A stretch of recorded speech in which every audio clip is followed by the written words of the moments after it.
จะยิงยัดเข้าไปโบพานหมายเลข7ตอนที่หมายเลข10ฟอร์มอะคาเดมี่มงสั่นๆมาจะให้หมายเลข92ยังได้อยู่ยังเข้าไปเดินกลาง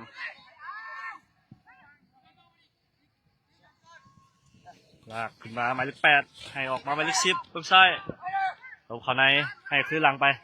เข้ากลางหมายเลข7เปลี่ยนฟากออกไปทางด้านขวา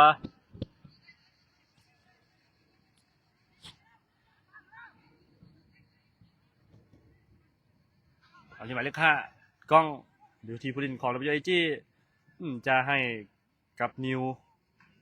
แต่ยังไปบ่ได้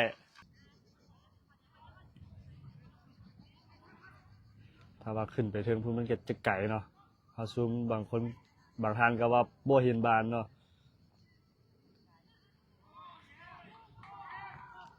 คือหลังมาอเล็กออกเชียร์บาน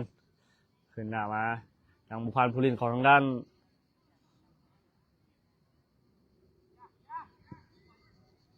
ออกมาทางซ้ายมาเลข92ฟอร์มอะคาเดมี่ให้ขึ้นหลังมาเลข45เปิดออกไปทางด้านขวา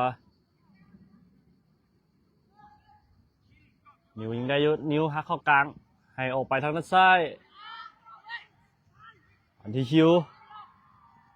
เข้าในต้องเข้าในให้มาถึงเชียวออกไป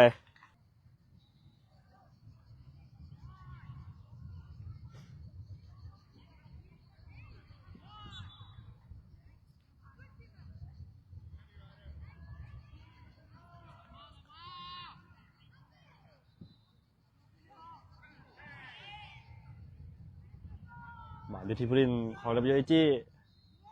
มาที่พอดให้เขากลางมาที่บอลให้ขึ้นหลังไปพอดออกไปทางซ้ายโน่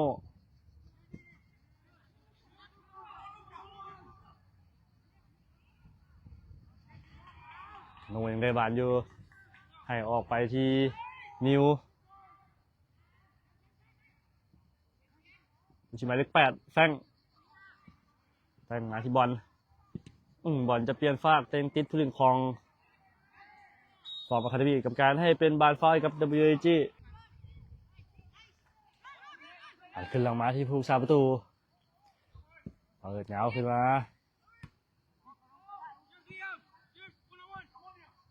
ที่กล้องให้ออกไปทางฝั่งซ้ายยังทันเนาะโอ้คิวยังลงมาซอยมูได้ทันคิวเปิดเปลี่ยนเข้ามาทางเด่นกลางจะให้คิวไปเลข11อยู่ที่หมายเลข92ฟอร์มอะคาเดมี่จะแทงเข้าไหนเลิกเกินไปของมือผู้รักษาประตูอเล็ก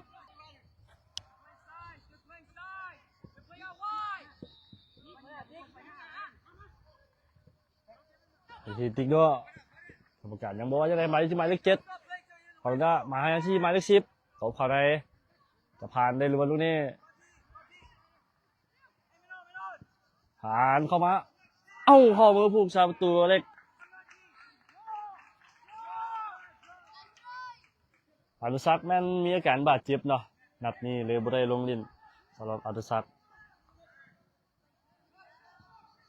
ที่หมายเลข7เอกราชยังบ่ผ่านผู้เล่นของด้านฟอร์มอะคาเดมี่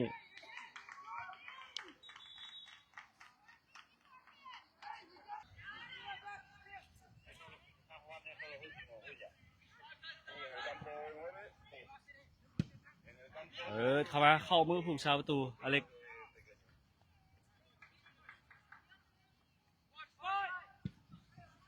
เปิดบานบ่ค่อยดีเนาะสำหรับอเล็กให้ออกมาที่เอกราชอบแนวขึ้นไปไหนบอลลูกนี้คือหลังมาที่กล้อง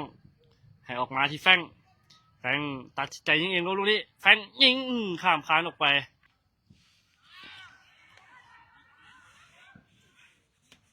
ให้ออกมาทางด้านขวาผมการให้เป็นบานซ้ายครับฟอร์มอะคาเดมี่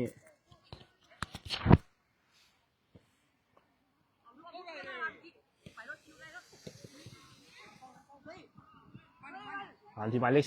10โอ้โหกรรมการให้เป็นบานฟ้าให้กับฟอร์มอะคาเดมี่นะได้ฟรีคิกลูกนี้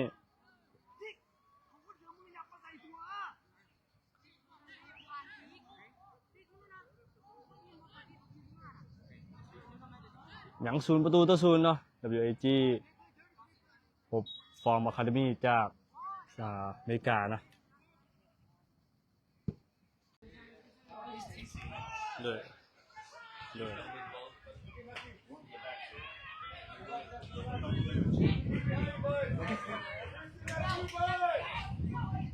ผ่านอยู่ที่คิวผ่านที่แฟงออกมาที่กล้องคืนหลังไปผ่านที่พอดให้เข้ากลางโบมีไผ่ที่หมายเลข8ของอะคาเดมี่ออกมาทางด้านไหนยังไปบ่ได้ยังบ่ผ่านผู้เล่นของไอจีผ่านแฟงเนาะทิกเกอร์ไทเกอร์ตักเข้าในให้มาที่แฟงออกไปคิวแทงยาวไปให้แฟง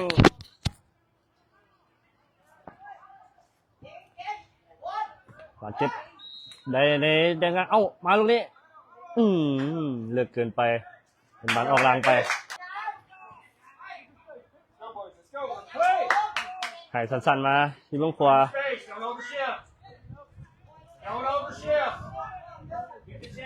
อันที่มาเลข92ให้เข้าในอันที่ไทเกอร์ตัดบอลมาได้ให้เข้ากลางแฟง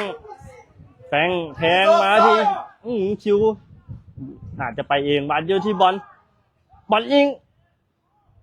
ไปแล้วเป็นประตู WAG ได้ประตูที่2จากการคัตแบ็กเข้าไปถือผู้เล่นของทางด้านฟอร์มอะคาเดมี่เนาะเข้าประตูไป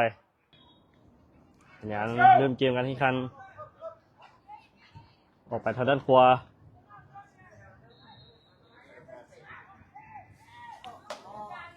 ไปที่นิ้วเข้า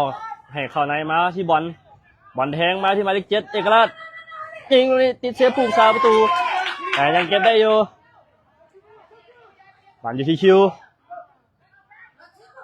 มาที่ไทเกอร์จะควยเนาะยังได้อยู่บอลที่กล้องกรรมการเป่ายุดเกมมีผูกซาประตูของด้านฟอร์มอะคาเดมี่บาดเจ็บเนาะ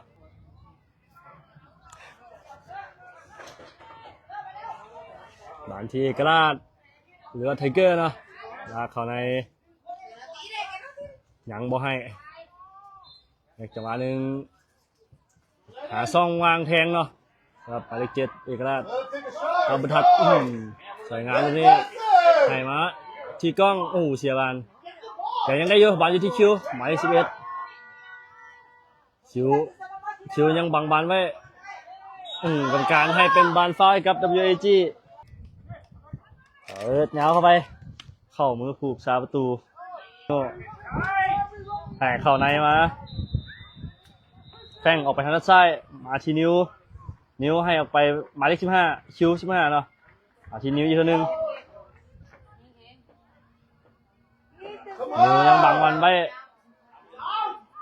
ให้ขึ้นมาทีให้เข้าในมาที่กล้องยิงเองเลยลูกนี้คอยเกินไปพอดมาที่แฟงบานเดียวมาที่นิ้วให้ขึ้นมาบอลมาลิกเก้าบอลขึ้นไปแฟงเปลี่ยนมาฮาโน่แฟงอีกตัวหนึ่งไข่มาติ๊กโน่อันที่แฟงแฟงจะไปถึงตัดบอลไม่ได้มาที่หมายเลข12ให้ออกมาที่หมายเลข9ของฟอร์มอะคาเดมี่ยังโบพานโน่แล้วโน่นำมาซอยมูได้ทันมาอยู่ที่กระดจะควยให้กับคิวนะหมายเลข45ของฟอร์มอะคาเดมี่เอกราชยังดักบอลได้ยังได้อยู่นะสำหรับฟอร์มอะคาเดมี่หมายเลข8ออกไปทางด้านหัวหักเข้าในหมูยี่ไทยมาช่วยเนาะออกมาทางด้านซ้ายหมายเลข92ตบยาวเข้าไปยังโบพานคิวแต่ยังได้อยู่กรรมการให้เป็นบอลฟาวล์ให้กับฟอร์มอะคาเดมี่ได้ฟรีคิกนะ ยาวเข้าไปเข้ามือผู้ชาประตูอเล็ก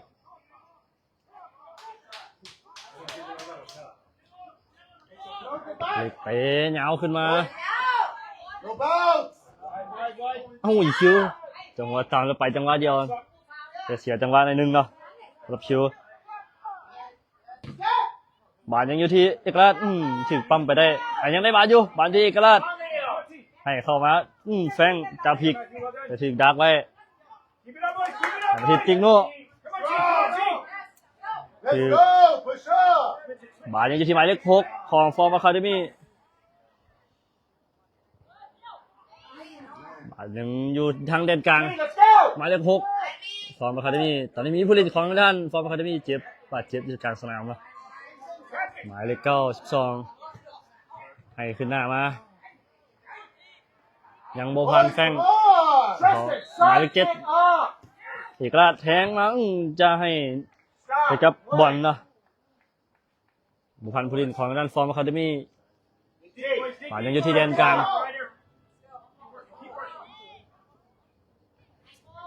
งทีคิวเอากล้องแทงให้มาคิวยังได้อยู่มาทีไทเกอร์กับการเป่ายึดเกมมีผู้เล่นของด้านฟอร์มอะคาเดมี่บาดเจ็บนะมาสมเกมกันต่อ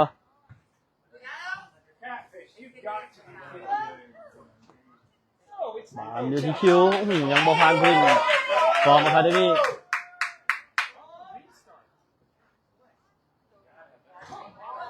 มาที่เอกราชตัดบอลไปได้เอกราชยิงไกลลูกนี้ยังที่เชียร์ภูมิซาประตูซ้ำได้บอลลูกนี้ยิงเป็นประตูWAG ได้ประตูที่3จากการยิงของหมายเลข11คิวทำไมยังติดผู้เล่นของ WAG มาที่หมายเลข8พาผู้เล่นของ WAG ญาติบานมาได้ให้ขึ้นหลังไปยาวมายังพานผู้เล่นของ WAG ยังได้อยู่ให้ออกมาทางด้านขวายังเก็บบานได้เนาะหมายเลข45ของฟอร์มอะคาเดมี่บานยังอยู่ที่คิวปั้มบานกันกรรมการให้เป็นบอลฟาวล์กับ WAG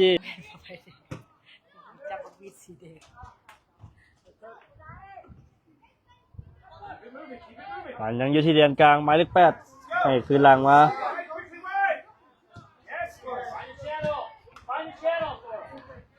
หมายเลข2คืนหลังไปอีกเท่านึง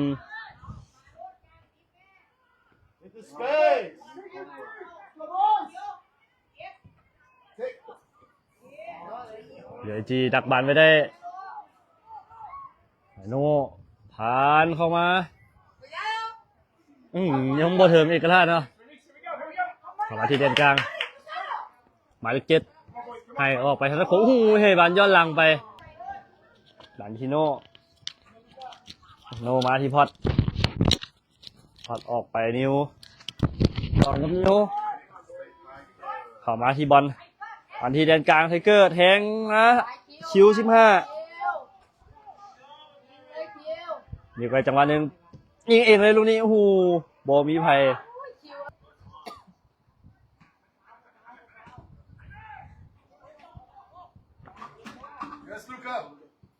มาอย่างที่โน่บางบานพอดีหนังซอยกันเคลียร์ขึ้นมาได้เนาะขึ้นหน้ามาทีกราช1-1เนาะแต่จะเก็บมาได้เยอะเนาะสำหรับเอกราชนะเสียจังหวะไปจังหวะหนึ่งมาที่แดนกลางมาที่ไทเกอร์เรือเอกราชนะไทเกอร์เล่นซื้อแทบปนกันไปทีอเล็กไห่มาโน่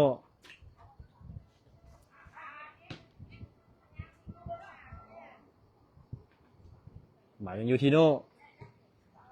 ให้มาที่แฟงตัดเข้าในแฟงยืนเปิดออกไปทางด้านซ้ายยังโบถึง อันที่หมายเลข7ฟอร์มคาเดมี่ให้ออกมาทางด้านซ้ายหมายเลข15แหงมาหมายเลข3ผ่านเข้าไปแต่ยังถึงดังไว้ปัดเตะมาทีเดินกลางให้ไทเกอร์ลากเข่าใส่แหงออกไปทางด้านซ้ายมาที่คิวมาที่เอกลักษณ์ให้มาที่แฟงกรรมการให้เป็นบานล่ำหน้า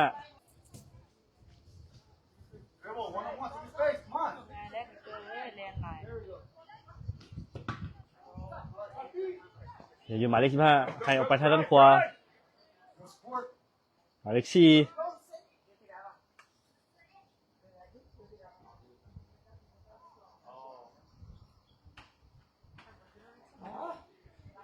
หมายเลข17 1-2ไปกับหมายเลข4เนาะยังไปบอได้ให้คืนหลังมาพอดให้เข้ากลางมาแฟนดิดจังหวะหนึ่งให้มาที่คิวหมายเลข15คิวออกมาที่แฟงยังไปได้หรือว่าแฟงลูกนี้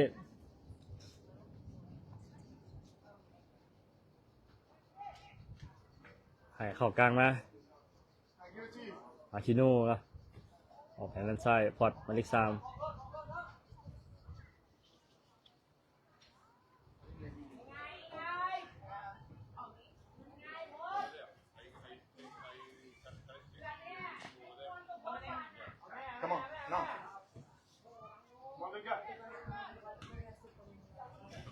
เดินออกมาที่ติ๊กโน่ให้มาที่คิวลากเข้าในคิวไปเองเลยลูกนี้คิวอย่างไดโยผ่านเข้ามาแถว2บอมีไผ่โหยังดักไม่ได้ไทเกอร์ทันบอลลูกนี้ติ๊กโน่ยังทันนะเอาบอลเข้ามาเล่นให้มาที่หมายเลข7ไปที่คิว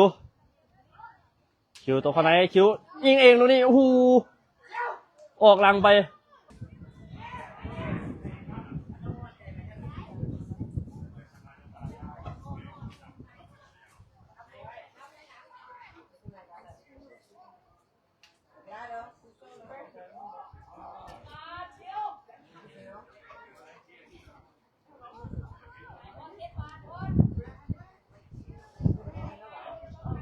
หมายเลขโน่ให้เขาในมาโอ้ยพลาดลูกนี้โน่หมายเลข15หมายเลข7อย่างยิงโอ้โหเป็นประตูสวยงามลูกนี้โอ้ฟอร์มคาเดมี่ตีไข่แตกก็ได้1-3จากการยิงของหมายเลข7โอ้การผิดพลาดของโน่นะกรรมการเป่าปีบจบเกมการแข่งขันเป็นคนว่า WAG เอาชนะฟอร์มคาเดมี่จาก USA นะหรอสหรัฐอเมริกาไป3-1